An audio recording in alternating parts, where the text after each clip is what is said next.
Hola, muy buenos días. Yo soy Anderson Boscan desde el Student Coffee de la Plaza Foch, como cada mañana para revisar la coyuntura política, la actualidad nacional. Esta mañana en particular, en News and Coffee, el programa de entrevistas de La Posta, hacemos una pausa a la coyuntura, no sin antes recoger las principales publicaciones del día. Hoy con la noticia publicada por La Posta, por supuesto, de un informe de responsabilidad penal contra el exministro Iván Espinel, ministro de Inclusión Económica y Social. La Posta ha venido publicando detalles de incongruencias en su patrimonio en cuanto a su casa, su carro, sus cuentas bancarias, el uso de tarjetas de créditos. Todo esto hoy ya confirmado por un informe de responsabilidad penal de la Contraloría General del Estado que ha sido remitido ya a la Fiscalía General. Esperamos que las instituciones funcionen y los procesos lleguen a donde deben de llegar. Como les contaba, esta mañana queremos hacer una pausa a la coyuntura que caracteriza a este programa para traer a la mesa el tema de la injusticia o la justicia, como se quiera mirar. Tenemos la fortuna de contar esta mañana con Carmen Elena Pardo. Bienvenida, Carmen. Buenos días, muchas gracias por tu invitación y por este importante espacio que me estás dando. Es sin duda uno de los nombres vinculados a una lucha de 21 años. 25. 25 ya, 21 fue lo que demoraron en llevar tu caso a un sobreseimiento definitivo. Carmen Elena Pardo sufrió en el año 92 una detención tras un operativo antinarcóticos en el que, 11 meses después se confirmó su no participación en el hecho y la justicia demoró un poquito, 21 años, 25 en total, en poderle dar un sobreseimiento definitivo. Carmen, te preguntaba por dónde empezar. Vamos a empezar por el final, vamos después hasta el principio. Ok. ¿Cuál es el estado actual de tu caso? Entiendo que hay una demanda contra el Estado ecuatoriano en cortes internacionales. Sí. Por el momento te comento, después de varios años de lucha, como te estaba diciendo, más de 25 en realidad ya, este momento estoy llegando a la audiencia, espero que sea la última, de juicio contra el Estado en uno de los 4 procesos que yo he entablado en contra del Estado ecuatoriano por los daños causados a partir de este suceso de la prisión preventiva que fue en el año 1992. El 22 de febrero a las 9 de la mañana, si Dios quiere y se instala la audiencia, tendremos la audiencia final de juicio en la que debería ya dictarse o dictaminarse la sentencia, sea cual fuera, que espero que sea obviamente a mi favor. Debería dictarse la sentencia o la resolución de sentencia por parte del tribunal en este proceso, que es un proceso de retardo injustificado en la aplicación de justicia. Esto se deriva de otros procesos. O sea, retardo por decirlo suavecito, retardo por ¿no? decirlo suave, claro, es un retardo injustificado en la aplicación de 21 años de justicia, ¿no es cierto? Pero que viene de una serie de procesos también judiciales que he tenido que venirlos entablando desde el año 2014. ¿Por qué? Porque cuando a mí me otorgan el sobreseimiento definitivo, que es 21 años después, esto en el 2013, ¿no es cierto?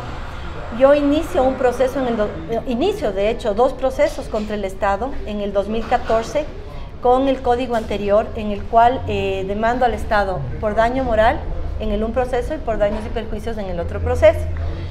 Entablo las demandas, se califican las demandas y a partir de eso empieza una segunda lucha que yo digo, ¿no? Porque la primera lucha fue la lucha jurídica para obtener el sobreseimiento definitivo, que se demoró 21 años, y ahora inicio un segundo proceso en contra del Estado ecuatoriano para que el Estado reconozca los 21 años de violaciones de derechos.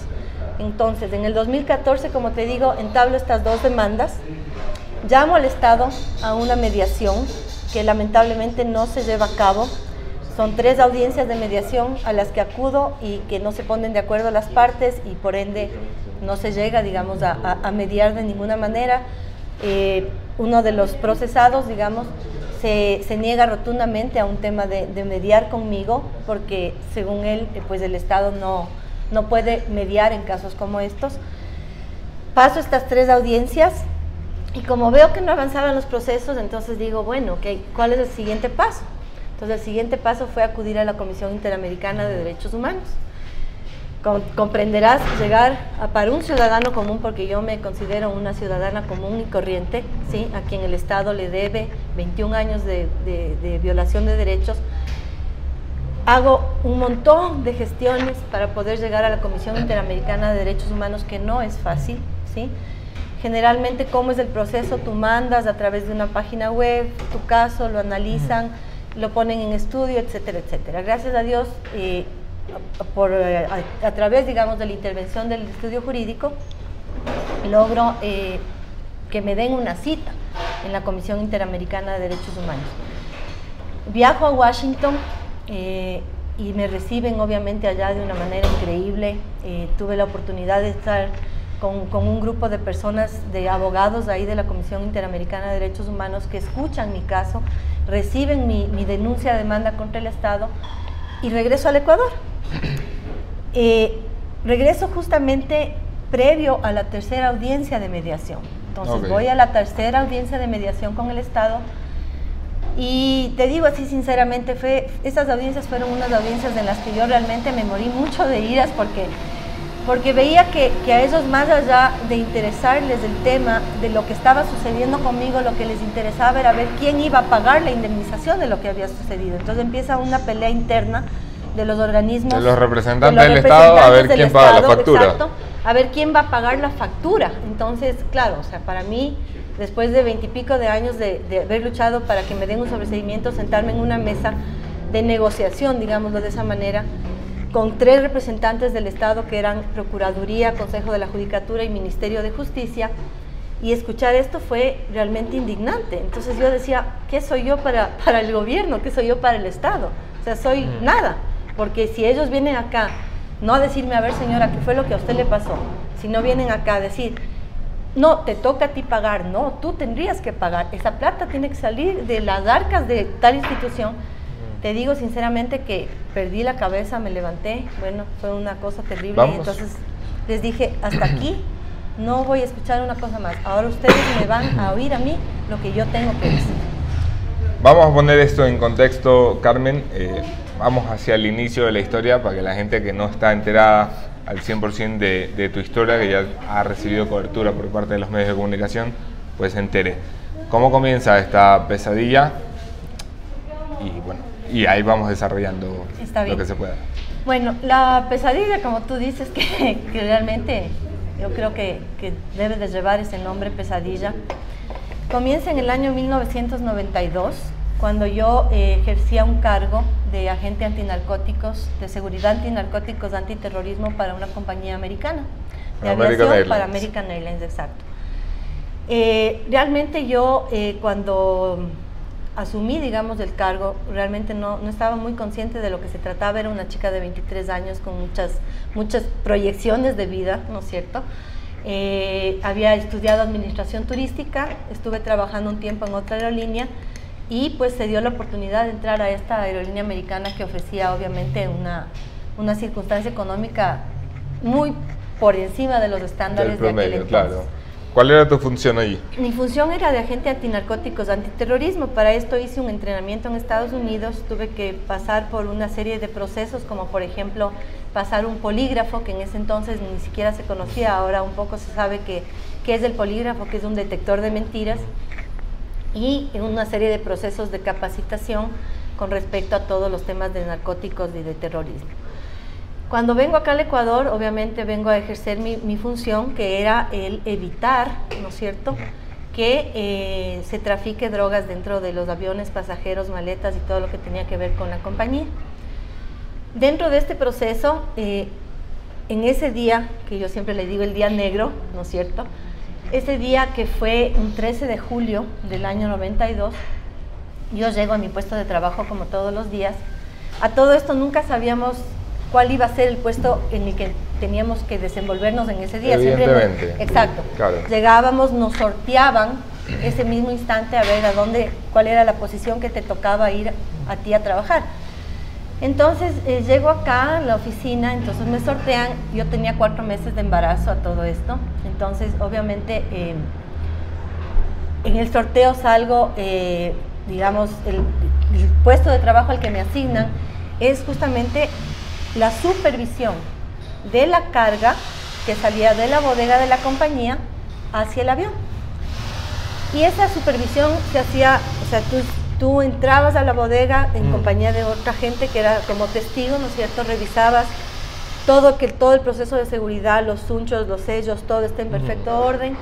Hacías que embarquen eso a las carretas de ASA, que en ese entonces era la Asociación de Servicios Aeroportuarios, que tenían este servicio de traslado, y en el carro de la compañía seguías los bultos de cerca hasta llegar a la bodega del avión. Parte del proceso de seguridad de la compañía era llamar a la gente del Interpol para hacer el chequeo, que se llama el K9 Inspection, que es una inspección con canes, ¿no es cierto?, para comprobar que la carga estaba limpia y poderla enviar. Me acuerdo que ese día la Interpol no llegaba, entonces yo tenía la carga en un stand-by, no dejaba subir la carga, el vuelo ya estaba medio demorado, y yo ya iba a rechazar la carga cuando en eso llegó la Interpol y obviamente chequearon a solicitud mía, y el rato de los ratos el perro se sentó en una caja. Entonces Madre eso mía. Ya era droga, porque ya habíamos tenido algunas incautaciones. O sea, este proceso que yo viví en el año 92, yo ya la venía viviendo desde el año 90 en temas de narcotráfico, y habíamos tenido algunas incautaciones, entonces ya teníamos como que un conocimiento de lo que sucedía con el tema de las inspecciones. Claro, en el momento que el perro se sentó, obviamente nosotros teníamos que dar, digamos, paso a avisar al supervisor inmediato nuestro como agentes de seguridad para que él venga a tomar la posta, ¿sí? Y cumplir con todas las regulaciones. Bajamos a la plataforma de la compañía y el momento de aperturar las cajas encontramos 67 kilos de cocaína. Nada más y nada menos. En el año 92, 67 kilos de cocaína valorados en $3 millones, un cartel colombiano. O sea, fue una cosa como muy impactante porque era una incautación grande, enorme, claro, que no habíamos tenido. Entonces, obviamente te imaginarás, ¿no?, el nerviosismo y todo el tema. Vino la policía, se llevó la carga, se llevó la droga y se fueron. Entonces pasó. Al poco rato la policía vino a solicitar información de cómo se había hecho todo el procedimiento de seguridad. Se le entregó toda la información por parte digamos, del supervisor on duty que teníamos en ese momento. Y según nosotros hasta ahí llegaba la cosa, porque ya habíamos tenido... El procedimiento normal era ese, que Exacto. Ustedes informaran a la policía y bueno, y ya la policía fuera a buscar a los narcos donde tenga que buscarlos. Exacto, la investigación ya pasaba por parte de la policía de Interpol. ¿Qué es diferente en este caso? En este caso lo diferente es que cuando nos llaman a declarar, porque a todo esto no soy la única empleada de la compañía involucrada en esto, ¿no? Fuimos 4 empleados, incluyendo al gerente de aeropuerto de aquella época, que también estuvo implicado por parte de la jueza, que tampoco tuvo nada que ver, ¿no es cierto? Y todos salimos sobreseídos. Cuando ya resulta que yo ya me voy a mi casa, o sea, cumplí con mi trabajo como lo había hecho en un montón de otras ocasiones, me voy. En eso empiezan las indagaciones y nos llaman a declarar de lo que había sucedido en cada uno de los procesos que habíamos cumplido. Nos llaman a declarar y, claro, voy al Interpol. Como me decía en ese entonces el jefe, el que nada debe, nada teme, no debía nada, entonces no podía adivinar que algo malo podía suceder. Y me iba a declarar, me llaman primera vez, segunda vez, tercera vez, digo qué raro, ya me empieza a llamar la atención, digo qué raro, y le digo al gerente justo de ahí de la compañía, le digo qué raro, ¿no será de coger un abogado? Me parece que ya la cosa está yendo un poco más allá de lo que normalmente debería ir. Pero la insistencia nuestra, ellos decían no, porque no creo que sea nada fuera de lo común, porque claro, como habíamos cumplido con un procedimiento, nunca podíamos imaginarnos siquiera que íbamos a vernos involucrados en un suceso de este estilo. Total es que en esto pasó un mes y ya te imaginarás el estrés, ¿no? Ir a la policía, declarar, volver a declarar, otra vez volver a declarar, entonces era una cosa bien compleja y entonces obviamente eso a mí ya me empezó un poco a afectar también mi estado de embarazo. Claro, que no está acostumbrado, salvo que sea Jorge Glass. Exacto. O sea, te ponen delante de un fiscal y es un momento tenso. Cosa, sí. Exacto, o sea, siempre y cuando seas una persona honesta y que no estés acostumbrado a esto, obviamente es por un lado, es una cosa que tú realmente no sabes de lo que estás viendo. Entonces eso digamos tuvo también un factor positivo, porque si yo hubiera sabido que a la larga o a la corta me iban a meter presa, no, yo nunca me hubiera fugado, ojo con eso, o sea, hubiera ido y hubiera dado la cara, porque yo soy de las que encara las cosas, siempre he sido así desde niña. Pero, por otro lado, el factor sorpresa creo que también fue, te digo, una cosa terrible, porque obviamente ya la última declaración que te digo, habían venido a la oficina los policías de Interpol a cogernos presos ahí, pero la compañía, el representante de aquel entonces, les ofreció mandarnos, más bien, para que no se arme un relajo dentro de la empresa, Entonces llego yo de mi puesto el día 12 de agosto del 92 y entonces me dice, Carmuchis me decía, ¿no? Tienes que ir a declarar otra vez. Entonces le digo, otra vez a declarar, pero ¿cómo así será? Pero como te digo, realmente cuando tú tienes la conciencia tranquila, te dicen vaya a declarar y uno se va como tranquilo, pues, claro. ¿No? Entonces obviamente ese día me fui al Interpol, me acuerdo, llegué. Le digo, vengo a hacer una declaración. Entonces me dijo, siéntese ahí en una salita que había. Entonces, oh sorpresa, estaban mis otros compañeros que no estaban de turno. Les digo, ¿qué hacen aquí? Nos llamaron a declarar. Ah, bueno, entonces todos ahí ingenuamente sentados. Entonces en eso los policías de Interpol jugaban boli afuera en el patio y nosotros estábamos despiertos desde las 3 de la mañana y entonces yo obviamente en mi estado de embarazo, ya te imaginarás, eran las 9 de la mañana y yo tenía hambre, entonces me levanté. Que mi esposa tiene 9 meses de embarazo y no hace más que comer. Claro, imagínate, y peor en los primeros meses, ¿no? Entonces yo llego y claro, le digo, vea señor, o sea, yo quiero ya declarar porque me muero de hambre, o sea, por favor ya dejen de jugar el boli y vengan a atendernos, pues, ¿no? Sí, ya vamos. En eso éramos todavía sentados ahí, me acuerdo viendo televisión, porque tenían una televisión. Y entra y dice, señor fulano, señor Mengano, señora Carmen Pardo, están detenidos. Entonces yo me acuerdo que yo me quedé pensando así, dije, ¿detenida? Entonces le digo, detenida, o sea, detenida, me acuerdo que le dije, porque claro, o sea, te dicen que está detenido y tú no entiendes muy bien, entonces me dice, sí, detenida. Entonces me quedo pensando y digo, ya, o sea, fue como que, ok, estoy detenida, pero ¿y? O sea, ¿por qué? ¿Cómo así? O sea, ¿cuál es el factor de la detención? Entonces me acuerdo que le digo, la típica, ¿no? Que uno piensa y dice, a ver, dame mi boleta de detención, o sea, ¿dónde dice que me están deteniendo? ¿Qué es lo que he hecho? ¿Alguna cosa? Y no tenían la boleta. Entonces me dice, le vamos a trasladar al CDP. Imagínate, 23 años, en mi vida había pisado una cárcel ni de visita, o sea, no tenía idea dónde era el CDP, no sabía qué era el CDP, no tenía la más cruenta idea de nada. Me acuerdo que uno de mis compañeros estaba como resistido a subirse a la patrulla y entonces yo le decía, súbete, porque claro, en ese entonces estaba como muy en boga el tema de lo que había sucedido con los Restrepo. Claro, a mí me dio un miedo terrible de que nos desaparezcan. No sé por qué se me ocurrió que eso iba a suceder. Y le decía, súbete al carro de la policía porque nos van a hacer lo mismo que los Restrepo. O sea, fue una cosa así, de la desesperación, porque yo había seguido el caso de los hermanos Restrepo y te digo que era una cosa que había marcado. Me marcó increíblemente ese tema, y más en el estado en el que estaba embarazada y todo. Entonces fue como que un miedo bastante grande de que nos podía pasar alguna cosa, porque a mí se me ocurrió, dije, uy, esto es un cartel gigante, o sea, quién sabe lo que puede estar pasando ahorita. Entonces yo me subí tranquila, te digo, al carro, dije, bueno, que me lleven al CDP, no sabía qué era, menos mal que no me dijeron qué era, que fue también el factor sorpresa. Y obviamente llegamos al CDP, pero yo sí realmente me asusté cuando yo vi que a mí me separaban del grupo, porque a todo esto yo era la única mujer, el resto todos eran varones. Entonces cuando me separaron del grupo yo dije, hey, ¿a dónde me están llevando? O sea, ¿a dónde me llevan y por qué me separan? Entonces claro, a los 23 años que no tienes idea de estas cosas, me dicen, es que hay una cárcel de mujeres y una de hombres. Entonces ahí me asusté. porque mientras estaba con mis compañeros me sentía como medio protegida, ¿no? Pero cuando ya me separaron dije, uy, o sea, me quedé solita. 4 meses de gestación, 4 meses. ¿Tu barriguita se notaba? Sí, tenía ya puesto un vestido maternal. De hecho, me llevaron presa con el uniforme de la compañía, que decía agente de seguridad.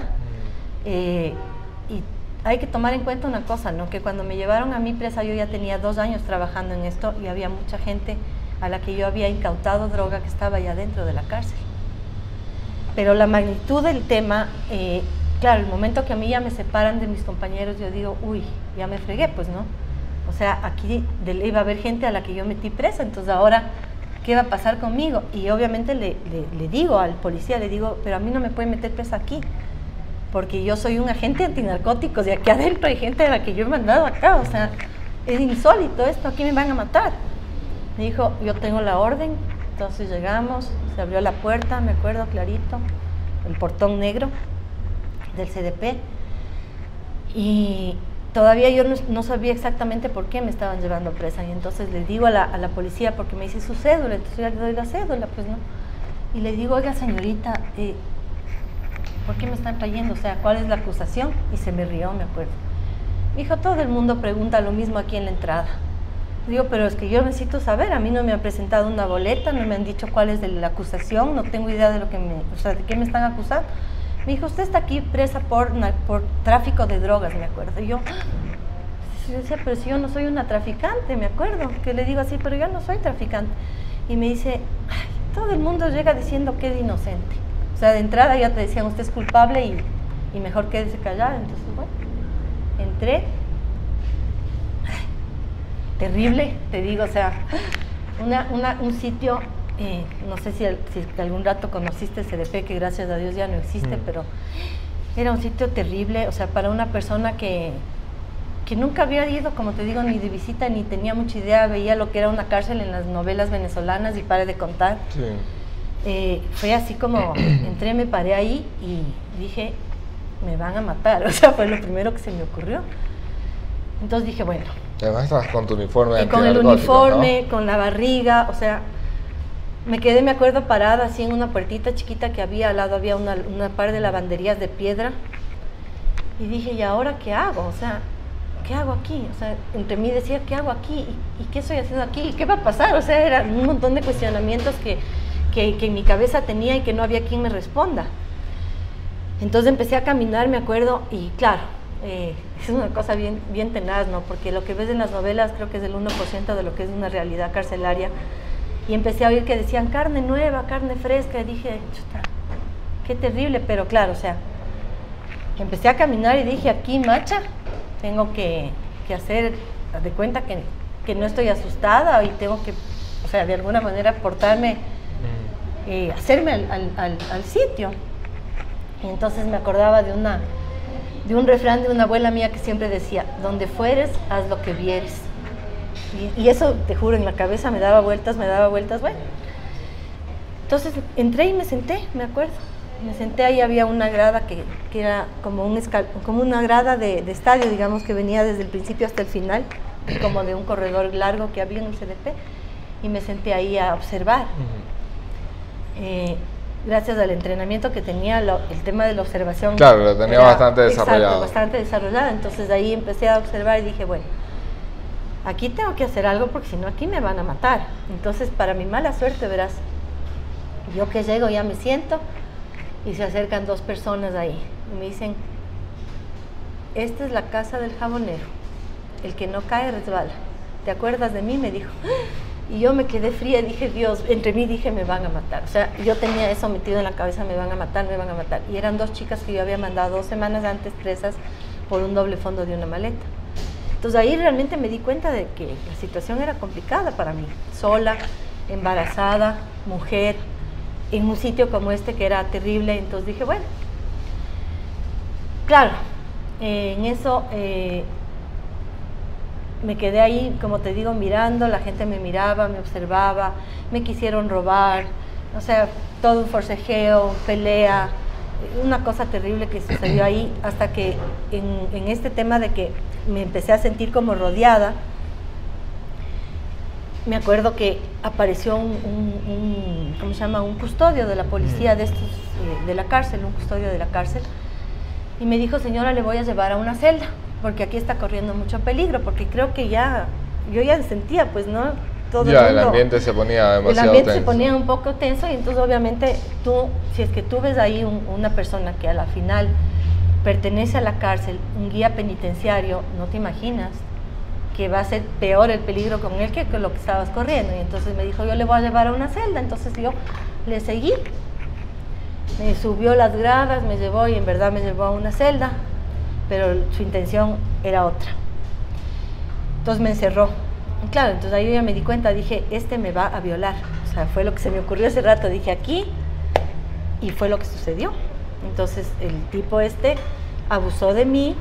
Claro, con todos los gritos y chillidos y todo, se armó un relajo ahí adentro, que todo el mundo gritaba, todo el mundo chillaba, yo pedía auxilio, bueno, no tienes idea, y entonces fue una cosa loquísima. La gente se puso, las mujeres que estaban ahí se pusieron a gritar, entonces el tipo se asustó, abrió la puerta, salió corriendo, pero ya fue para mi tarde. Entonces, ¿esto sucede en las primeras 24 horas? Las primeras 24 horas. O sea, ni siquiera las primeras 24 horas, menos de las 24 horas, porque a mí me metieron presa a las 10 de la mañana y esto sucedió como al mediodía. Entonces, prácticamente, como yo digo, pasaron 2 o 3 horas y fue suficiente para yo realmente darme cuenta de a dónde había ingresado. O sea, esto ya me estaban dando, como quien dice, la bienvenida a un infierno, que hasta el día de hoy no se termina, porque, como sabes, ya han pasado tantos años, pero bueno. Entonces, obviamente, ahí vino una guía penitenciaria mujer, ella me ayudó a salir de ahí. El tema del embarazo fue complejo porque con esta circunstancia a mí me generó una amenaza de aborto y empecé a sangrar. Y esta chica que se llamaba Margarita, que nunca más le volví a ver, pero el nombre nunca me voy a olvidar, ella me llevó al baño, me ayudó a lavarme, me ayudó a sacarme las medias nylon, me tuvo ahí un rato, me llevó a la cuadra de guías, me hizo acostar, me dio un té, o sea, y un poco de gente ahí que te digo, de gente buena que está dentro de la cárcel, igual, que no tiene mucho que ver y que tampoco es delincuente, pero que por circunstancias de injusticias o cuestiones jurídicas está ahí adentro, me ayudaron a acostarme en una cama. Inclusive me acuerdo que una señora me hizo un té de no sé qué era, pero igual me tomé porque obviamente ya estaba con una amenaza de aborto. Cuando llegué, más bien dicho, cuando esta mujer, Margarita, me dijo, yo le voy a ayudar, me voy a ir a ver que venga a verle un médico del policlínico. El médico le mandó a decir que no me podía atender porque yo era presa por narcotráfico y que ellos no se metían con narcotraficantes. Y era el médico del policlínico del CDP, o sea, así de simple. Y no me dieron atención. Entonces prácticamente ese día me pasé en la cama de la cuadra de guías con toda la gente que venía, o sea, la gente buena que te digo que me estaba como custodiando. A todo esto es bien raro lo que sucede ahí porque tuve la posibilidad, te digo, y creo que dentro de los ángeles que yo llamo que tuve aquí en la tierra, hubo una asaltante muy conocida de bancos, guayaquileña, que le decían la Colorada, que se hizo, o sea, que se hizo a mí, digamos, ¿no? Entonces ella me ayudaba, ella estaba pendiente, ella me traía que la comida, que no sé qué, que no sé cómo, bueno. Y así estuve más o menos unas, ¿qué sería? Como hasta las 6 de la tarde. A las 6 de la tarde yo estaba incomunicada. Todavía no sabías por qué estabas presa, habías recibido abuso, no tenías atención médica. Nada, ni atención médica, absolutamente nada. No había visto a nadie de mi familia, no sabía si es que los de afuera tenían idea de lo que estaba pasando. En eso, obviamente, yo pedía mi llamada. Porque a todo esto, cuando te llevan detenida, tú no tienes tiempo de avisar a nadie porque no sabes que vas a resultar detenida. Exacto. Yo inclusive, te digo, ese día mi papá trabajaba en la dirección de aviación civil en el centro médico y entonces yo me fui a hacer poner una inyección porque me dolía la espalda antes de ir a la famosa declaración que terminó en prisión. Y me acuerdo que le dije, ya regreso para contarte. No regresé. Y claro, ellos habían estado desesperados, en eso habían ido a la oficina y les habían contado que estábamos detenidos, habían corrido al CDP para ver cómo poderme ver, pero me tenían incomunicada, no dejaban entrar a nadie. Entonces, como a las 6 de la tarde entró un primo de uno de mis compañeros de la oficina que también estaba detenido, que trabajaba en un organismo de derechos humanos y él por el tema de ser abogado y todo, le dejaron pasar. Entonces obviamente él llegó y me encontró en esta situación. Pero claro, o sea, fue súper duro, porque cuando él me dijo: Carmen,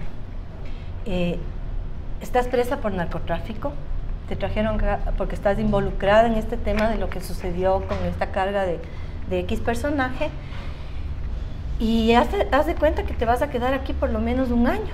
Así me dijo, ¿verdad? Y yo me acuerdo que me quedé fría y le dije: pero ¿cómo me voy a quedar aquí un año? O sea, no tengo nada que ver. Y claro, ese rato el tema de tu conciencia no puede entender que realmente tú eres inocente y que te están encerrando, ¿no? Entonces era una lucha interna que yo tenía. Yo decía: pero ¿cómo voy a estar aquí un año? Le decía: no me puedes tener aquí un año porque yo soy inocente. Y me acuerdo que estaba: yo soy inocente. Y él me decía: sí, o sea, nosotros, la familia, los amigos, sabemos que eres inocente, pero la justicia no. Y hasta que no se compruebe tu inocencia, porque la ley es así. Hay que probar la inocencia. Hay que probar la inocencia. Al revés de lo que dice la ley. Exacto. La ley es esa. Tú eres culpable hasta cuando demuestres que eres inocente. Entonces, claro, imagínate, en una persona de 23 años, medio como compleja este tema, ¿no? Entonces, bueno, él salió, me dijo: hazte la idea. Y yo creo que en ese punto, yo creo que yo me enloquecí, te digo sinceramente, porque me dijo: haz una lista de las cosas que necesitas para estar aquí adentro. Y entonces, claro, imagínate, o sea, todo esto, convengamos que mi vida, económicamente, socialmente, tenía un nivel. Yo vengo de un colegio que ahora le dirían un colegio pelucón, ¿no es cierto? Colegio pelucón. Y obviamente las circunstancias en las que yo estaba acostumbrada a vivir no tenían nada que ver con el entorno en el que yo estaba ahorita, digamos, al que había sido sometido. No conocía mucho de delincuencia, no conocía nada con respecto a prostitución, menos conocía con temas relacionados a violaciones. O sea, fue como que me dieron contra un planeta, el mundo, sí. Exacto, contra un planeta desconocido en menos de 24 horas. Entonces, fue un golpe muy fuerte. Te dicen: vas a estar aquí por lo menos un año. Cuando superas la etapa de negación, de decir yo soy inocente, verás, ¿qué empiezas a pensar para sobrevivir un año en la cárcel? Claro, eso te iba a decir. Justo me dicen: haz un listado para ver qué es lo que necesitas tener acá adentro. Y entonces, obviamente, tomando en cuenta una vida como la que yo tenía en ese entonces, empiezo a hacer un listado que hasta ahora lo reviso y digo: debo de haber estado bastante desquiciada ese momento, como para pedir pintura, para pintar la cárcel, camas para todas las presas, colchones. O sea, yo empecé a... Mi inconsciente o mi subconsciente, o como se quiera llamar, empezó como a generar ciertos factores de comodidad, ¿no es cierto? Porque no había cortina de baño, no había puerta en el baño. Entonces yo empiezo a pedir un poco de cosas extrañísimas. Entonces tú coges esa lista y dices: te volviste loca, ¿Tienes esa lista, ¿no? todavía? Sí, tengo la lista, la original, que de hecho va a ser publicada en un libro que escribí. Y claro, entonces, ahora que yo reviso, digo: debo de haber estado bien loca, o no asumí bien en mi conciencia en qué lugar estaba en ese momento. Entonces le doy la lista. Claro, él salió con la lista y dijo, o sea, les había dicho a mis papás: la Carmen se volvió loca. O sea, se volvió loca porque ve lo que está pidiendo. O sea, no tiene nada que ver con lo que realmente es su circunstancia ahí adentro. Pero en la lista abajo pongo: y sáquenme de este infierno porque si no me voy a suicidar. Entonces imagínate, eso llega afuera, ¿sí? Y obviamente mi familia... Esa es la primera comunicación que tiene tu familia de tu parte. Claro, la primera comunicación es: tráiganme en esto y sáquenme de aquí porque me voy a suicidar. Eso fue la primera comunicación. Imagínate, terrible para la familia recibir eso. Y claro, mis pobres papás, mi marido, estábamos recién casados. Yo me casé en el año 91 y esto sucedió en el 92. Entonces mi pobre marido también, como loco, con su mujer embarazada, metida ahí en una cárcel que él tampoco entendía mucho de lo que se trataba la acusación. La familia entera tratando de movilizarse para ver de qué manera poder entrar a verme, porque no dejaban que nadie entre a verme. Y me tuvieron incomunicada 48 horas. A las 48 horas, me acuerdo que estaba medio dormida, ¿no es cierto? Y entró una tía mía. Me acuerdo ya, estas circunstancias ya, me acuerdo como muy, digamos, como muy en un sueño, ¿no? Porque todo lo que pasó en la cárcel fue terrible, pero estas primeras 48 horas fueron horrorosas. Y obviamente tenía este problema de lo del asunto de la amenaza de aborto que estaba ya realmente siendo, digamos, más allá de lo que podía soportar. Entonces entran mis tíos y me dicen, te vamos a trasladar a un hospital, porque yo prácticamente con el tema de la amenaza de aborto ya había perdido tanta sangre y estaba tan débil que ya estaba... Ahora, corriendo riesgo aclárame algo, una pregunta muy tonta, pero en el 92, no sé, yo soy venezolano, tengo aquí 10 años, no sé cómo eran las leyes en nuestro país antes de mi llegada, ahora sí que las conozco bien, pero podían detener a una mujer en estado de gestación. Sí, verás, había una ley de narcotráfico muy compleja que la creó el Congreso en ese entonces, en la que podías, si tú te veías envuelto o inocente o culpable en un tema de narcotráfico, tú no tenías derecho a nada. Podías estar embarazado, tenías que ir a parar a una cárcel, no tenías habeas corpus, no había prisión preventiva, o sea, había prisión preventiva, pero no tenía marcado un tiempo la prisión preventiva, no había fianza, o sea, esa ley te metía a la cárcel y ahí te quedabas hasta el rato que tú demostrabas que no tenías nada que ver, que podían ser 1 año, 5, 10 años, o sea, los años que el sistema judicial se demoraba en declararte inocente. Madre mía. Claro, entonces el estar o no embarazada realmente en ese entonces no importaba. No era un problema, claro. No. Igual ibas a la cárcel. Bueno, pasó esto, me trasladaron al hospital, entonces empieza todo un vía crucis de defensa jurídica, digamos, y de defender. Y más allá de eso, de ver quién coge el caso. O sea, era tan compleja la ley de narcotráfico en ese entonces que los abogados les corrían a los casos de narcotráfico. O sea, oían narcotráfico y chao, salían y decían, no, gracias, hasta luego. Gracias a Dios, en todas estas gestiones,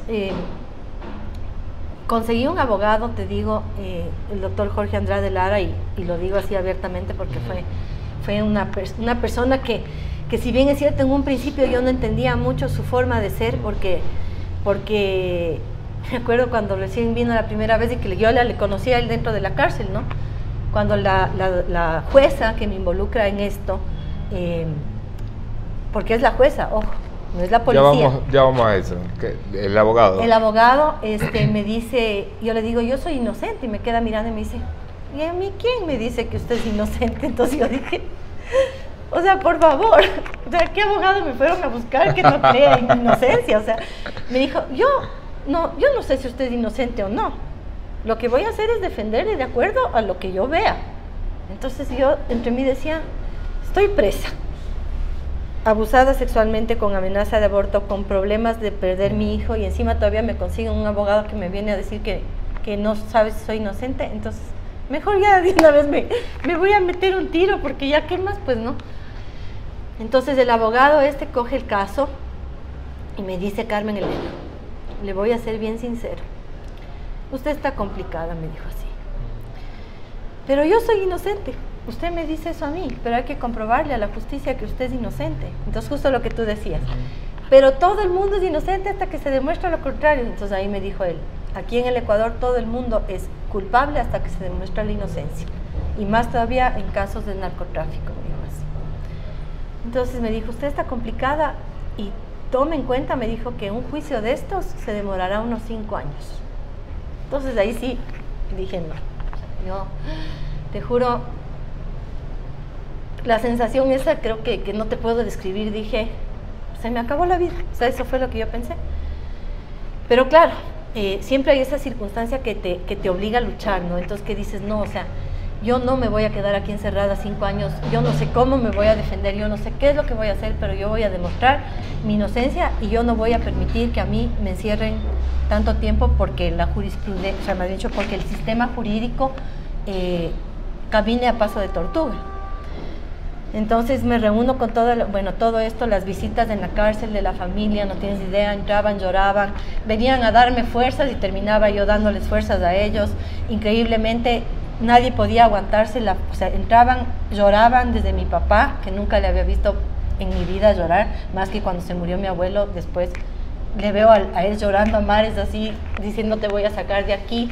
Cada vez que alguien entraba me decía, te voy a sacar de aquí. Me acuerdo como anécdota que mi pobre suegra, que tampoco sabía dónde iba de visita, había venido enjolladísima y elegantísima, como que se iba de visita, yo no sé a dónde, y es una anécdota un poco extraña porque para que te des cuenta que nadie lo de conectados que estaban de ese mundo, exacto, había tenido una conexión directa con este mundo, a tal extremo que mi suegra vino hasta con joyas a visitarme a la cárcel. Entonces, circunstancias de esas que te das cuenta después que afectaron a todo el entorno. Terminas involucrada en este proceso, decías hace minutos y te corté para no perder el hilo de la conversación, por voluntad de la jueza, no por acusación fiscal. No, verás, te comento qué fue lo que sucedió. En ese entonces se elaboraba un informe policial. Ese informe policial era la base para el auto cabeza de proceso. Las declaraciones originales las tomaba el fiscal y en base a esas declaraciones la policía elaboraba su informe. En este informe a mí no me nombran.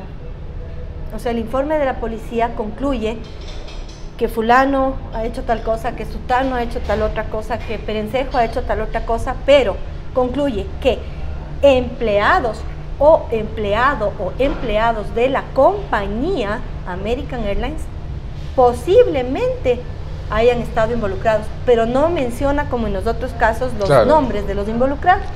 ¿Y la jueza, por si acaso? Entonces, no nombra en absolutamente ningún sitio mi nombre. Lo único que yo tengo en el informe policial es la declaración, ¿sí?, de lo que yo hice como mi trabajo.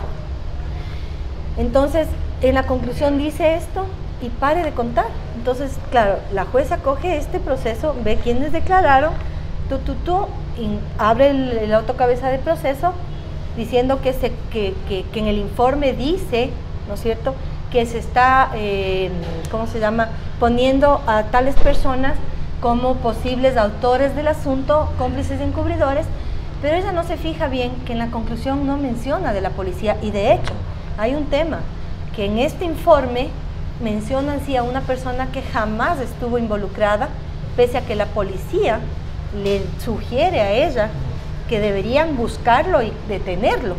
Y sin embargo, no sucede. Coge, ve los nombres, arma el autocabeza de proceso, pone las boletas y nos mete a la cárcel. Entonces, jurídicamente, digamos, empieza el proceso, que era el proceso, como te digo, de defendernos, ¿no es cierto? ¿De qué te defiendes? Y claro, o sea, ¿de qué te defiendes? O sea, no está diciendo la señora Carmen Elena Pardo es culpable por tal cosa, o se presume que la señora Carmen Elena Pardo colaboró, tuvo que ver, sí, o colaboró, o fue, qué sé yo, o sea, cualquier circunstancia que a ti te acuse. Entonces, justamente, cuando yo leo el informe digo, a ver, ¿y cuál es mi acusación? O sea, yo soy autora, soy cómplice, soy incurridora, o sea, ¿dónde estoy yo involucrada? Y entonces el abogado me dice, la verdad es que no le involucran. O sea, la verdad es que en el informe policial no dice nada de usted. Ahora hay que ver qué dice la jueza con respecto a usted para poderle defender. O sea, una cosa bien ilógica, ¿no?, en el tema jurídico. Entonces, total es que claro, empiezo mi defensa y entonces, como te digo, tratando de buscar cómo defenderme porque no sabía ni de qué me estaba defendiendo, ni cuál era la acusación. Entonces, obviamente, empiezan los procesos de las inspecciones y las declaraciones de testigos y ta.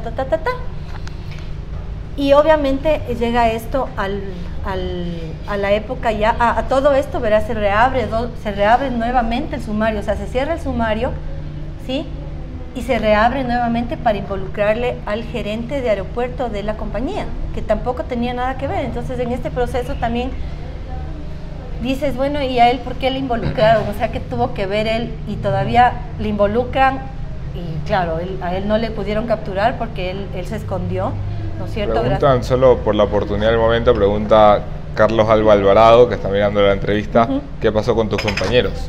Mis compañeros también estuvieron presos, ellos estuvieron en el CDP de hombres.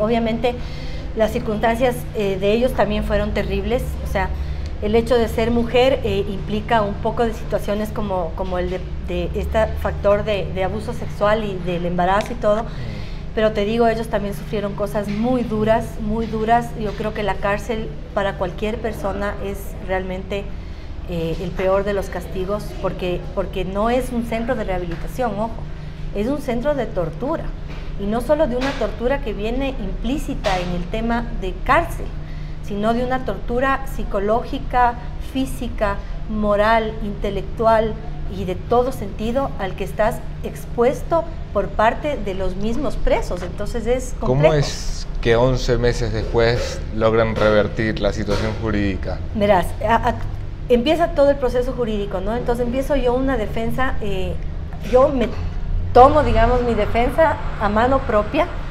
Te soy sincera, mi familia consideró, como el abogado estaba defendiendo a todos los empleados y después incluido al gerente, entonces desde un inicio mi familia toma la decisión de contratar otros abogados externos para que nos asesoren, porque como era nuestra primera vez en una circunstancia así, no sabíamos bien cómo es que íbamos a caminar en este tema.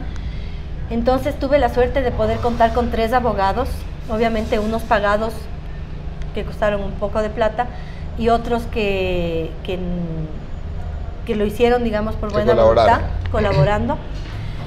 Entonces empezamos esta defensa y entonces obviamente yo digo, bueno, yo me voy a leer todo lo que venga y así como desmenuzando, digamos, las circunstancias, voy dándole un poco de luces a los abogados de qué es lo que en este proceso se debería ir haciendo en beneficio mío, ¿no?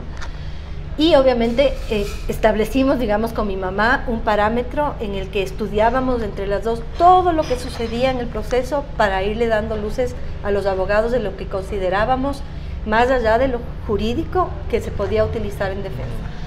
Entonces empieza la defensa, escritos, no es como ahora que muchos de los procesos son orales, y empieza la defensa, pero claro, esa defensa implicaba a veces también irse en contra del resto de la gente que uno sabía que era también inocente. Entonces es bien compleja esta situación porque el tema de defenderse tratando de acusar a alguien más es una situación muy difícil.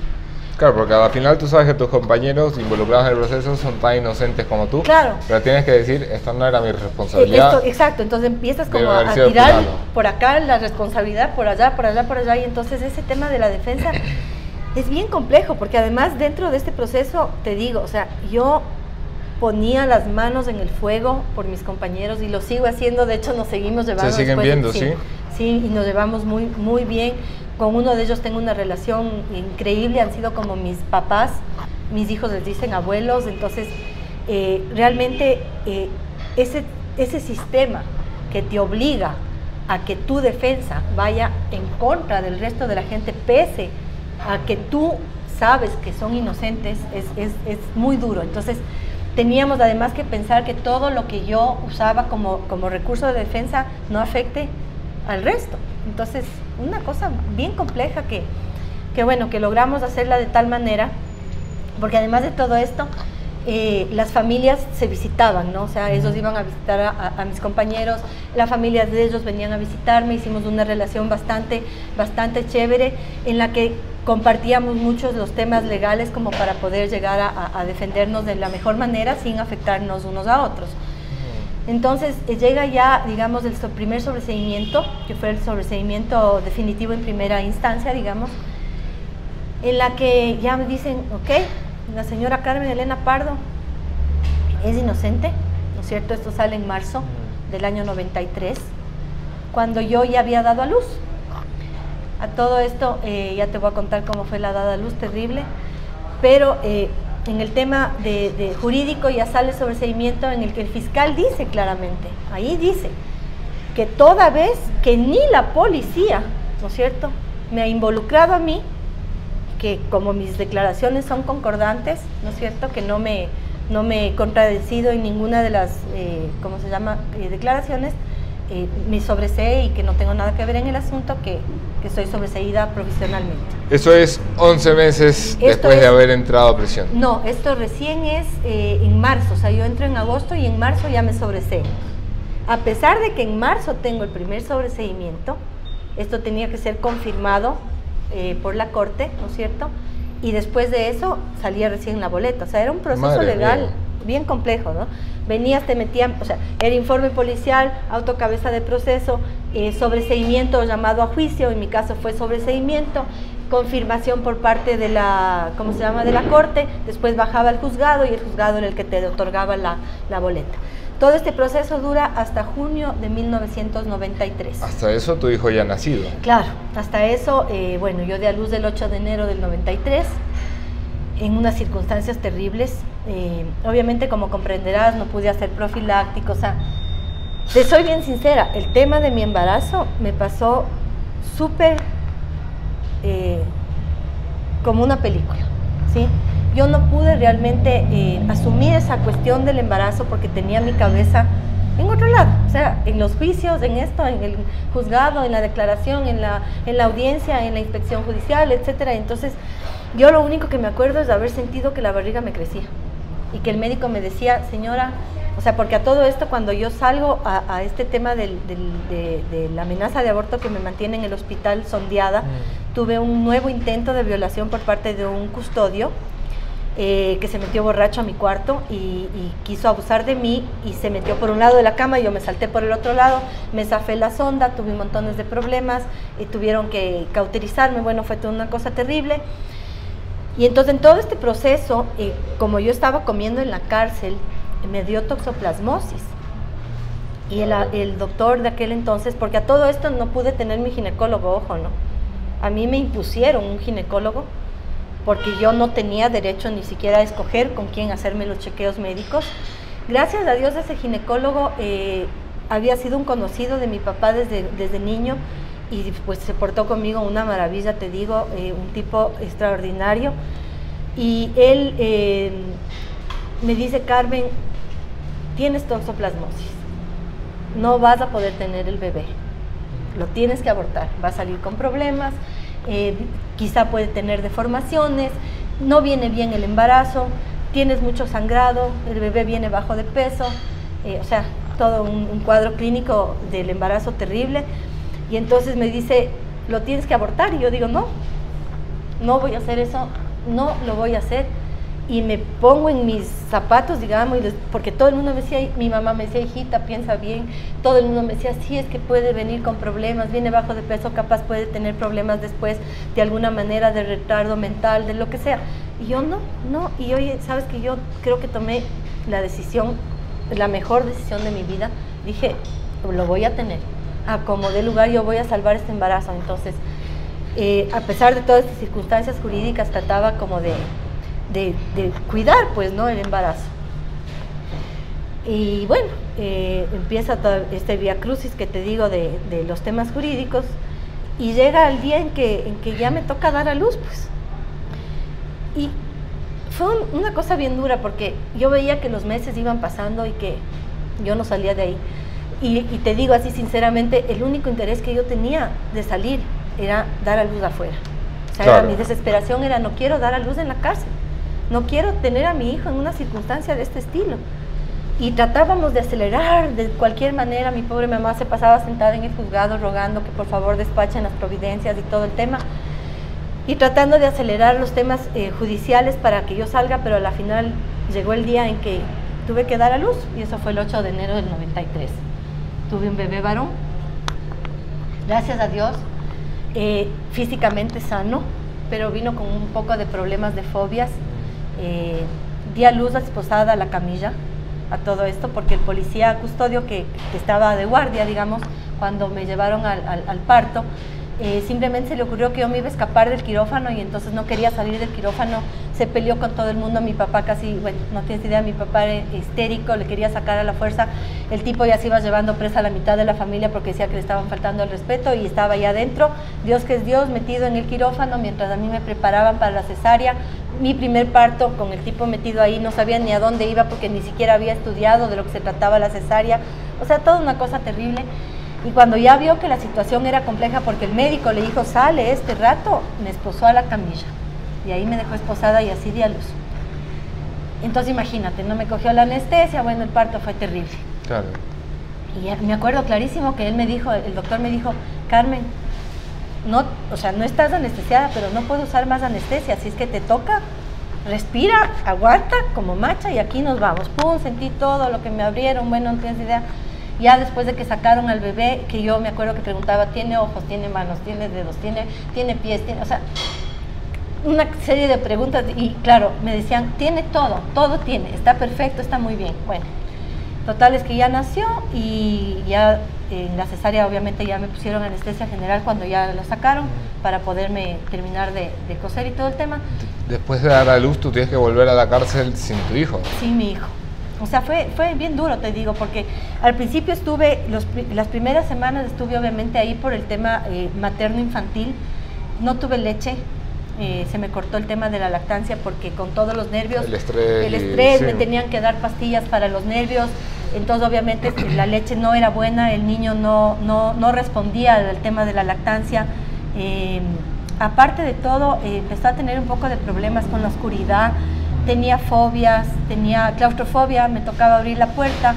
En el cuarto del hospital los custodios no estaban de acuerdo porque decían que no podía tener la puerta abierta, entonces a la final me tocó regresar y me tocó regresarme sin él. ¿En cuánto tiempo? Eso fue más o menos como en el mes de marzo, abril, mayo, junio, sí. Pero fue bien duro porque ya a partir de, claro, todo este proceso a mí me generó un montón de enfermedades y un poco de problemas psicológicos, emocionales, empecé a tener unas cuestiones psicosomáticas, entonces me pusieron una psicóloga, que el ginecólogo recomendó que haga una terapia psicológica inclusive con el bebé, pero a la larga, te digo, fue así como que, ¿sabes qué, mami?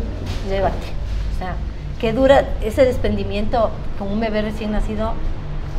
O sea, todas las cosas han sido duras, pero creo que ese proceso fue tenaz porque te dejan los brazos vacíos, pues, ¿no? O sea, vaya y venga a visitar cuando pueda. Y entonces ya un rato decidimos que ni me venga a visitar, claro. Porque era un sitio al que no era sano que venga, ¿no? Entonces, prácticamente los primeros meses de vida de él yo no los pude compartir.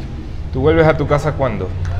Vuelvo a mi casa el 13 de junio de 1993, o sea... Casi un año después. Sí, casi un año después, pero ¿sabes qué? Una situación bien dura, te digo, porque entrar a la cárcel es duro, durísimo, durísimo, no tienes idea, es algo terrible que yo no le deseo a nadie, te digo, pero salir de la cárcel es igual de duro, porque es un enfrentarse a una sociedad que mucha gente fue cruel conmigo, inclusive mucha gente conocida fue cruel. Mucha gente conocida, cuando a mí me metieron presa, me decían la traficante, pero ¿cómo de traficar? Pero no sé qué, o sea, de esas cosas que siempre todo el mundo prejuzga antes de saber realmente cuáles fueron los motivos de lo que sucedió. Y de hecho es muy increíble lo que está pasando ahora después de 20 y pico de años con mucha gente que inclusive se dio, digamos, la oportunidad de criticarme en esa época y que ahora regresa arrepentido y me dice, qué barbaridad, nunca supe lo que te pasó, pero que sí dijo horrores de mí. Entonces es como un shock. Tú sales a una sociedad con miedo. Con un hueco en tu vida también. O sea, que te han extirpado de tu vida, de tu trabajo, de tu familia. Es, de todo. Con el arrancarte, o sea, con el desarraigarte de toda la circunstancia y a retomar con una circunstancia bien compleja que es o sea, así como es complejo psicológicamente perder la libertad, es complejo de igual manera que te la devuelvan, porque sales, como te digo, a una situación en la que sientes una vergüenza ajena, o sea, te sientes avergonzado, te sientes cohibido, no sabes cómo actuar, prefieres esconderte, además de un proceso de adaptación, de regreso a estar en la calle, porque o sea, el ser humano es de adaptación, entonces ya te adaptas a estar encerrado, después te sacan así y te dicen, ya, usted es inocente, váyase nomás. Así, ya, ¿sabe qué, señora? Nos equivocamos, vaya nomás. Tenga su vida de vuelta. Le devuelvo su vida. Así como que fuera súper fácil y no es. Entonces, yo te digo, el primer año yo pasé encerrada, no quería salir ni a la calle. ¿Por qué se demoran 21 años en ratificarte una condición de inocencia? Por negligencia, porque mi importismo. Yo creo que Pero esto en la práctica es porque no instalaban audiencias o no contestaban escritos o los papeles se perdieron, ¿por qué? Por todo lo que acabas de decir. A ver, primero porque yo creo que pasa por una cuestión de una justicia inhumana, o sea, una justicia que no se da cuenta que detrás de un escrito, que detrás de un juicio, que detrás de un proceso, que detrás de una persona en la cárcel hay un ser humano. Sí, depende de una vida. Que hay una vida, que hay una circunstancia, que hay una familia, que hay un entorno social. Entonces, yo cuando ya salgo, digamos, de este tema, salgo con todas las medidas cautelares, prohibición de salir del país, prohibiciones de los registros públicos, prohibición, o sea, yo tenía todo prohibido. O sea, yo era un ciudadano en la calle sin derechos. ¿Sí? ¿Qué no podías hacer para que esto quede clarito? O sea, no te podías abrir una cuenta en el banco. No podía abrir cuentas en el banco, no podía manejar tarjeta de crédito, no podía salir del país, no podía comprar ni vender cosas, no podía registrar nada en los registros públicos. O sea, no tenía una vida, ¿me explico? ¿Por qué? Porque en el 93 dan el sobreseimiento, ¿no es cierto? Pero se olvidan de levantar las medidas cautelares. Entonces yo me quedo con las medidas cautelares. El código de aquel entonces decía que tú salías con el sobreseimiento provisional y que a los 5 años, si no se reaperturaba el proceso y si no había más indicados, si ese proceso se quedaba como parado ya ahí con lo que había sucedido, debía correr ya la justicia, debía otorgarte el sobreseimiento definitivo para que tú puedas recuperar totalmente tu libertad. Porque mientras estás en un sobreseimiento provisional puede pasar cualquier cosa y te regresan a la cárcel. Entonces, en ese sobreseimiento definitivo se demoran hasta el año 2013. ¿Por qué se demoran? Pese a que yo en el año 93, que no hubiera podido ser posible por temas de código, en el 97 ingreso una solicitud y digo, ok, han pasado los años respectivos, denme el sobreseimiento definitivo. No le hacen caso. Miso al escrito. Ni te lo responde. Ni me responde, nada. O sea, en ese entonces no respondían nada. Ahora medio como que algo responde. Ingreso y sigo ingresando. En eso ingresan los otros procesados en el 2002 y les dan el sobreseimiento. En el 2006 y les dan el sobreseimiento. Y yo sigo en este proceso todos los días. ¿Por qué a ellos sí, a ti no? Hasta el día de hoy nadie me contesta eso. Yo, como dice mi abogado, posiblemente por discriminación, por haber sido quizá una pelucona, ¿será?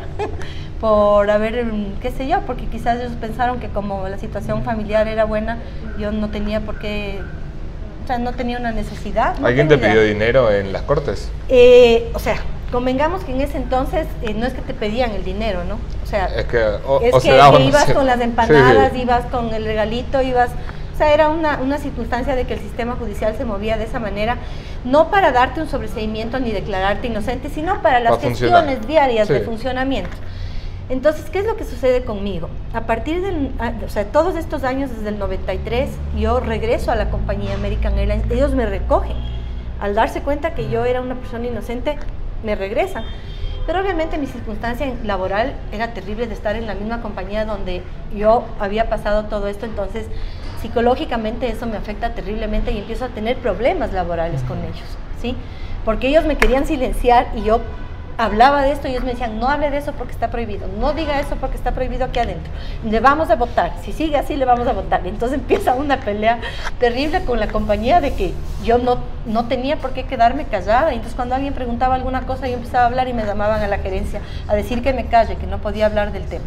Bueno, total es que regreso a la empresa esta a trabajar en una circunstancia que yo ya no me sentía bien, ¿no es cierto? Y obviamente enfermándome a cada rato, psicosomatizando todas las enfermedades que te puedas imaginar, no quería ir a trabajar, no me quería levantar, o sea, el volver a esto fue muy duro en todos los sentidos, pero en eso resulta que a la par también empiezo a tener problemas porque yo empiezo a cogerme el tiempo, digamos, de la empresa para irme a los juzgados. Entonces, claro, cuando ellos me decían, no, viniste a trabajar, decía, me fui al juzgado, estuve sentada en el juzgado, o sea, esa era la respuesta, ¿me entiendes? Porque yo tenía que gestionar mi libertad definitiva. La mitad de tu vida estaba en los juzgados. Exacto, entonces empiezo a tener días para ir. Entonces, al principio seleccioné el martes, que era el día de menos público, después el miércoles, y así, iba variando, iba visitando, y entonces iba, todos los días me sentaba, tenía la paciencia de llevar las empanadas, del café, de sentarme a conversar, le decía al secretario, no sea malito, por acá la secretaria, por acá el juez, por favor, estoy esperando, y así, una cuestión que te obliga a rogar y a suplicar por un derecho. Entonces, terrible la situación. ¿Cuándo empieza a caminar Por fin el sobreseimiento que se termina por dar en el 2014, ¿no? En el 2013. 2013. Yo paso, como te digo, este vía crucis desgraciado, porque fue un vía crucis de todo el rato estar pendiente de eso, de que se perdían las copias, que no aparecía el proceso, corre el archivo, corre por acá, o sea, era una cosa de dedicarle el tiempo completo a este tema. En el 2000, cuando hay la consulta popular y se crea el Consejo de la Judicatura, yo digo, esta es mi oportunidad. Y empiezo a cuando averiguar. Se anuncia que hay un cambio en la justicia. Cuando se anuncia, de hecho, yo voté que sí en esa pregunta, te digo. Me lo imagino. Bueno, que es que lo ha votado el 70% del país, tampoco, claro. Tampoco nos sorprendamos. Entonces yo digo, a ver, esta es mi oportunidad, algo creo que se puede hacer, o sea, primera vez que veo como una luz de un cambio, ¿no? Entonces digo, a ver, espero que se instaure, digamos, el Consejo de la Judicatura Inicial que se instauró aquí al frente del Espiral, y me voy allá y le digo a una señorita, le digo, señorita, quiero hablar con el presidente de este Consejo de la Judicatura. No sabía ni quién era, porque te digo, se instauró hoy y mañana yo ya estaba ahí, porque estaba siempre pendiente de todos los temas, hablando por aquí, hablando por allá, llevando escritos a todo esto. Pido 2 veces más del sobreseimiento y tampoco me lo dan. Se demoraban, no me daban, no despachaban. Bueno, en esto da el año 2012, en el que yo me voy al Consejo de la Judicatura y le digo a la chica de ahí de la recepción, quiero hablar con el presidente, y me dice, es que está recién posesionándose. Le digo, no me importa, llevo 20 años esperando un sobreseimiento, y si el señor no me atiende voy a armar un escándalo. Y entonces la chica se queda así, 20 años, y me dice, esperen un ratito. Entonces llama al teléfono y me recibió una persona ahí que no me acuerdo quién era, pero era, me parece que el presidente, como ese rato puesto como para empezar, digamos, a actuar en esta circunstancia nueva jurídica. Y entonces le explico y me dice, yo no puedo creer. Me dice, ¿sabe qué? Déjeme hablar. Verá, aquí me dice no puedo hacer mucho porque esta es la provincial, como es la general. Váyase a la provincial, al Consejo de la Judicatura Provincial, que era por los juzgados. Entonces yo te digo, ya tanto que iba, digo, no, yo me voy a crucificar.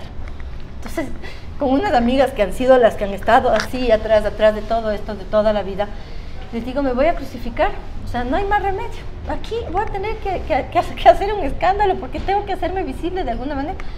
Y entonces nos mandamos a hacer una cruz y me fui en realidad al Consejo de la Judicatura nuevo, instaurado ahí, el provincial, que era ahí en los juzgados, ¿no es cierto? Y me subí a la cruz. Cogí, me encadenaron, mis amigas ahí todas asustadas, porque a mí, ya te digo, no me importaba, yo lo que quería era mi sobreseimiento. Y me subí a la cruz y en eso, claro, la secretaria, pobres ahí todos recién instaurados, no sabían ni qué era lo que pasaba con mi caso, porque nadie conocía el caso. Y total es que sale un abogado sí, porque algunas habrán estado naciendo. Imagínate, cuando el caso tenía un sobreseimiento ya. Claro, entonces imagínate, llega este chico que era un abogado jovencito, me acuerdo, de apellido Silva, nunca me voy a olvidar porque fue así como de las cosas que no te olvidas ni de las caras ni de los apellidos. Y me dice, señora, ¿qué hace ahí? Bájese. Le digo, no me voy a bajar hasta que me den mi sobreseimiento definitivo. No, me voy a bajar. Entonces me dice, pero por lo menos cuénteme de qué se trata. Claro, el pobre nuevo, recién llegadito. Y entonces le cuento y me dice, no le puedo creer, espéreme un ratito. Entonces ese rato, bueno, me bajé de la cruz, había un poco de prensa, que justamente había estado ahí por otro caso, y entonces les llamó la atención y como que le hicieron un poco de cobertura a lo mío, se asustaron, y me dijo, a ver, lléneme este formulario, y este mismo rato nos vamos al juzgado 10º de lo penal para ver, en ese entonces ya era juzgado 10º de garantías penales, y nos vamos a ir este rato a hablar con el juez. Entonces subimos. Claro, el pobre juez, un mes en el puesto, ¿no? Le cae la primera visita preventiva, que era digamos, una cuestión jurídica recién creada, y el pobre tipo, ya voy a revisar, pues estaba recién un mes puesto el pobre. Entonces, claro, le ponen a correr porque le dieron plazo, y en efecto, unos meses después sale el sobreseimiento definitivo en el año 2012. Y sube a la corte y lo ratifican en el 2013. Madre mía. O sea, 21 años después. Después de esa experiencia, ¿crees que el sistema judicial no se ha perfeccionado, evidentemente, pero ha mejorado y dista mucho del sistema judicial que tú conociste en el 92? Indudablemente. Más allá de cualquier tema político, porque yo no soy político de ninguna manera, sí. De hecho evito el tema político, pero indudablemente sí, o sea, yo creo que ha cambiado. Yo como usuaria del sistema de la función judicial en 20 y pico de años te puedo decir que sí. ¿En qué ha cambiado? Ha cambiado en estructura física, o sea, ya no es lo mismo ir a chequear dentro de una sala con los papeles todos botados amarillos, inclusive orinados de ratas y todo, como era el archivo central, digamos, de la función judicial. Ahora una sala bonita donde tienes todas las instalaciones, donde pides el proceso y te lo traen intacto, donde en ese tema ha cambiado. Ha cambiado también un poco en el tema de fondo, ¿no?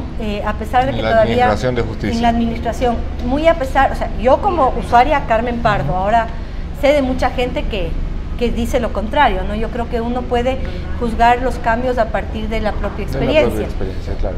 Y en mi experiencia yo considero que han habido muchos cambios, pese a que también ahora hay cosas que tú no puedes entender, o sea, en mis juicios contra el Estado, en este en particular que entra con el nuevo Código de Procesos, que es del COGEP, que ya les marca unos plazos, tampoco se cumplen. ¿Y no se cumplen por qué? Porque los jueces tienen otras audiencias, porque las salas tienen otros usuarios, porque siguen demorándote y porque sigue habiendo un retardo injustificado en el sistema judicial porque no se dan abasto, ¿no? Y creería que habría que ver. O sea, yo todavía, como te digo, en el tema de poder juzgar si es que en este país hay justicia, todavía tengo mis reservas, tomando en cuenta que llevo desde el 2014 en procesos que no caminan, ¿sí? Y que me están demostrando nuevamente que la justicia es retardada, ¿sí? Y que no caminan, ¿por qué? Porque hay un Estado que no le conviene que caminen, porque un ciudadano común no tiene, digamos, el derecho de poderle reclamar al Estado sobre una cosa que le sucedió porque el Estado la generó. ¿Has tenido acercamiento con las autoridades de gobierno ecuatoriano? Verás, vamos a dividir, ¿no? El tema. En el tema, por ejemplo, cuando yo empecé los procesos contra el Estado, obviamente tuve acercamiento con la Procuraduría General del Estado, con el Consejo de la Judicatura, con el Ministerio de Justicia. El Consejo de la Judicatura, a partir de que yo hice visible mi caso, digamos, ha hecho un acompañamiento para que haya una celeridad procesal que tampoco se está cumpliendo a cabalidad. En el tema de la Procuraduría he sentido más bien una presión totalmente desfavorable a tratar más bien como de perjudicarme en vez de realmente poner la cara a un Estado que ha causado 20 y pico de años de molestias y de violaciones a mis derechos. Tuve un acercamiento con la Presidencia de la República de Correa.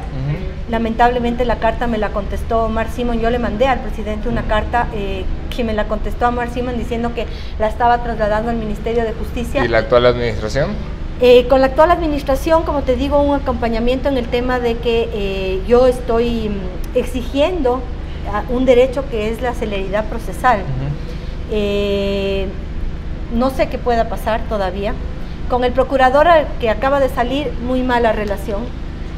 Yo te digo sinceramente, los abogados de la Procuraduría han tratado de arrastrarme, ¿no? O sea, tú te sientes más culpable que el Estado, que es el que te ha causado los complejos problemas. Pero veamos a ver qué es lo que va a suceder. ¿Cuándo es tu audiencia? El 22 de febrero. 22 de febrero. 9 de la mañana. Carmen, muchísimas gracias por estar aquí. Gracias a ti por la invitación.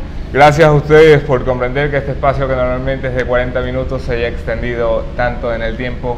Gracias, Carmen, por venir y compartir tu historia. Estaremos muy pendientes el 22 de febrero de lo que pase en los tribunales. Esperamos que se instalen las audiencias, esperamos que el Estado entienda que hay algo más que una factura por pagar, hay una vida que indemnizar, hay un derecho que resarcir y hay sobre todo una disculpa que pedir.